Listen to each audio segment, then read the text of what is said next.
मुझे आज वो दृश्य याद आ रहा है जब भारत की सरकार किसानों के खिलाफ 3 काला कानून लेकर आई थी और उस समय हमने रोका था, मान्यवर, निवेदन किया था, विनती की थी, हाथ जोड़ा था कि किसानों के साथ विश्वासघात मत कीजिए, लेकिन सरकार ने नहीं सुनी। सर, हमने विरोध किया, हम बेल में आए, सरकार को चिताया, हमें सस्पेंड करके बाहर कर दिया गया। सर, 7 दिन तक इसी संसद के परिसर में हम लोग निलंबित करके रखे गए। सरकार ने हमारी बात नहीं सुनी। 1.5 साल तक किसानों ने सड़क पे धरना दिया और 750 किसानों ने अपनी शहादत दी। संजय जी, उसके बाद बिल पर बोलिए। वो उसी पे बोल रहे हैं सर, इसी पे बोल रहे हैं, इसी पे बोल रहे हैं। इस देश का किसान, बोलिए, इस देश का मजदूर, इस देश का अन्नदाता। सर, आपका चेहरा आ रहा है, मेरा भाषण मेरा चल रहा है, चेहरा आपका आ रहा है। आपका इस देश का किसान, आपका आ रहा है, आपका आता है। इस देश का मजदूर, इस देश के करोड़ों लोग सड़कों पर उतरे, उनको खालिस्तानी कहा गया, पाकिस्तानी कहा गया, गोलियां चलाई गई, लाठियां चलाई गई, बड़े बड़े कील गाड़ दिए गए सड़कों पे। और 1.5 साल के बाद प्रधानमंत्री जी एक दिन प्रकट होते हैं, कहते हैं मेरी तपस्या में कमी हो गई, हम कानून वापस ले रहे हैं। आज मैं आपसे कहना चाहता हूं मान्यवर, यह ऐतिहासिक भूल आप करने जा रहे हैं, यह गुनाह और पाप आप दोबारा करने जा रहे हैं।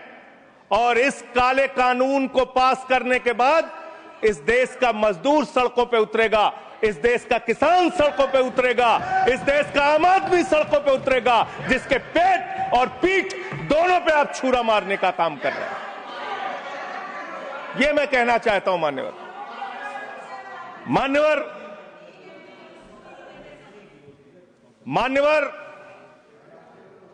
यह बिल किस मंशा और उद्देश्य के तहत लाया गया है? इस बिल को आपने कह दिया जी राम जी बिल है, जी राम जी बिल है। भगवान श्री राम का नाम लेके कितना गुनाह आप अपना छिपाना चाहते हैं, कितना गुनाह छिपाना चाहते हैं? राष्ट्रपिता महात्मा गांधी से आपको क्या समस्या है मान्यवर? अरे वो राष्ट्रपिता महात्मा गांधी इतने महान है, इतने महान है, इतने महान है कि दुनिया के 80 देशों में उनकी प्रतिमा लगी हुई है मान्यवर, 80 देशों में। और जब G20 का सम्मेलन हुआ, दुनिया के तमाम राष्ट्राध्यक्ष आए, दुनिया के तमाम प्रधानमंत्री और राष्ट्रपति आए, तो भारत के प्रधानमंत्री को मजबूर होकर उसी राजघाट पर महात्मा गांधी के सामने सर झुकाना पड़ा। वो गोलवरकर की समाधि पे नहीं गए, गांधी की समाधि पे गए। वो गोडसे की समाधि पे नहीं गए, गांधी की समाधि पे गए। मान्यवर, राष्ट्रपिता महात्मा गांधी जो राम राज्य की कल्पना करते थे, राष्ट्रपिता महात्मा गांधी जो रघुपति राघव राजा राम का पाठ करते थे, राष्ट्रपिता महात्मा गांधी जो भगवान श्री राम के सच्चे भक्त थे। और याद रखिएगा मान्यवर, इस सरकार को आपके माध्यम से कहना चाहता हूं, भगवान को अपने भक्त से बहुत प्यार होता है। आज भगवान श्री राम आपको श्राप दे रहे होंगे कि तुम हमारे भक्त को अपमानित कर रहे हो, तुम अपने भक्त को, तुम हमारे भक्त को अपमानित कर रहे हो। भगवान श्री राम आपको जरूर श्राप दे रहे होंगे मान्यवर। मैं शिवराज सिंह जी चौहान कृषि मंत्री जी को अटल जी के एक घटना से याद दिलाना चाहता हूं, राम के नाम का महत्व। एक उनके प्रतिद्वंदी ने बयान दिया मान्यवर, राजनीतिक प्रतिद्वंदी ने। उस प्रतिद्वंदी ने कहा, अगर अटल जी को पूजा करनी है तो मेरी पूजा क्यों नहीं करते, मेरे नाम में भी राम लिखा हुआ है। अटल जी ने उसको जवाब दिया, राम हमारे लिए मर्यादा के प्रतीक हैं, राम हमारे लिए आदर्श हैं, राम हमारे लिए आराध्य हैं, राम हमारे लिए देवतुल्य हैं। अरे राम वो हैं जो पिता का वचन निभाने के लिए 14 वर्ष तक वनवास में रहे। राम वो हैं जिसने लंका का नाश किया। और राम चरित्र का नाम है, राम मर्यादा का नाम है, राम आदर्श का नाम है।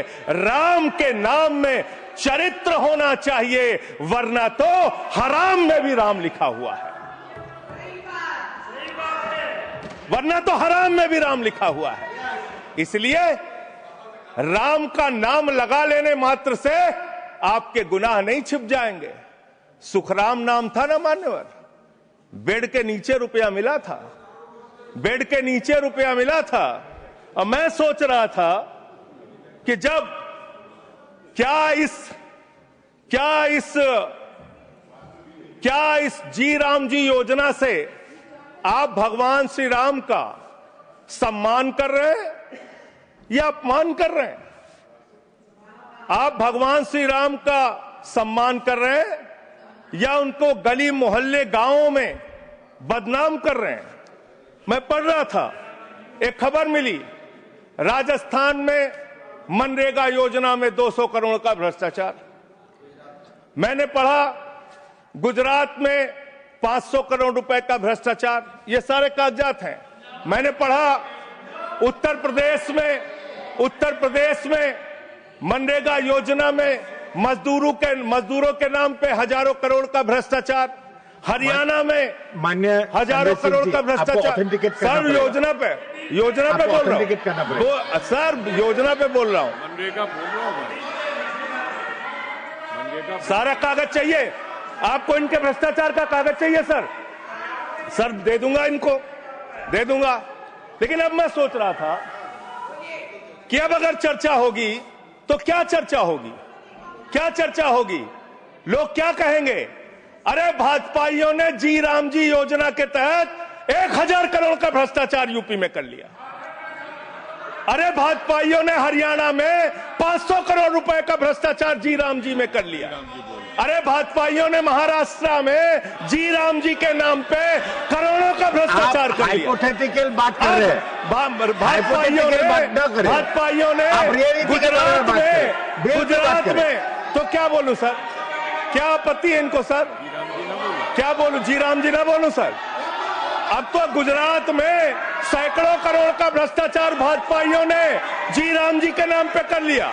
पूरे देश में गांव में बिल पास विधायक, इनके बीजेपी के विधायकों ने जी राम जी योजना में भ्रष्टाचार कर लिया। तो ये आप राम को सम्मान दे रहे हैं कि राम को अपमानित कर रहे हैं? आप राम को अपमानित कर रहे हैं। अरे बैठ जाओ, चंदा चोरी की है तुम लोगों ने, बैठ जाओ, चंदा चोरी की है तुमने भगवान श्री राम के नाम पे चंदा चोरी की है। बैठ जाओ, नहीं जाएगा। बैठ जाओ। It's not going on. मानवर देखिए हमारा समय खा रहे हैं सर ये लोग।